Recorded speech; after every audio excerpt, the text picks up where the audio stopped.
Olá pessoal, estamos de volta para mais uma videoaula e hoje falaremos sobre classificação biológica. Nada mais é que a classificação dos seres vivos. A área da ciência que estuda a classificação dos seres vivos é a taxonomia ou sistemática. E por que classificamos os seres vivos? Para facilitar o estudo desses seres, para organizar o estudo desses seres. Para isso, existem regras. Imagine que você vai em uma biblioteca e pergunta se tem um determinado livro.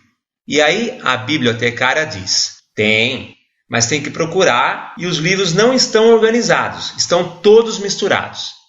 Felizmente, não é assim que ocorre, pois os livros costumam estar organizados pelo nome do autor ou título, facilitando você encontrá-lo.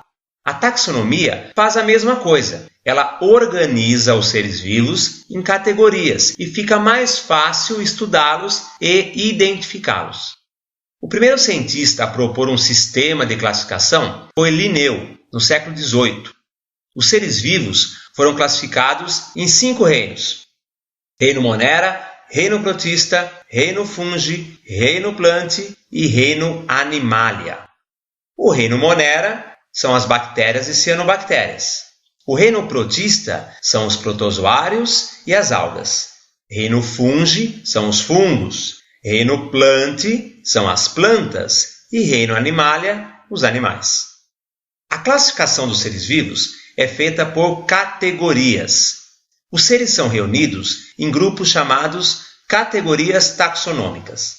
Da mais ampla para a mais específica, as categorias são reino, filo, classe, ordem, família, gênero e espécie. É o Rephycophaga. Em cada categoria há grupos chamados táxons. Exemplo, na categoria reino, nós temos os táxons reino animal, reino vegetal, reino fungi e etc. Quando especificamos qual grupo estamos falando dentro da categoria, é o táxon. Na categoria classe, por exemplo, quais são os táxons que existem? Tem classe dos mamíferos, classe das aves, classe dos peixes e etc. A espécie é a categoria mais basal, mais básica, mais específica e que reúne os seres com maior semelhança. Seres da mesma espécie são aqueles que são semelhantes entre si e capazes de se reproduzir e terem descendentes, filhotes, férteis. O que é isso? Ou seja, que também são capazes de se reproduzir. Fértil é aquele ser vivo que é capaz de se reproduzir. Exemplo, um gato e um cachorro não conseguem cruzar, não nasce nada. Assim, não são da mesma espécie. Já outro exemplo, a égua e o jumento conseguem cruzar, mas os filhotes deles, que é a mula ou o burro, se for fêmea ou macho, respectivamente, são estéreis, ou seja, não são férteis. A mula e o burro não conseguem ter filhos.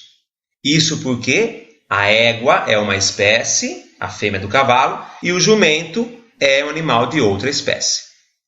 Para finalizarmos, os nomes das espécies são chamados de nomes científicos e eles possuem algumas regras. As regras para se escrever um nome científico são: primeira, eles devem ser em latim, que é um idioma morto, ou seja, nenhum país fala mais o latim. Ele é apenas utilizado pela Igreja Católica e pela ciência.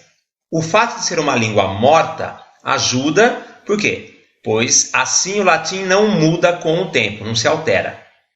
Segunda regra, o nome precisa ser destacado do texto, ou grifado, ou ser escrito em itálico, que é com a letra tombadinha.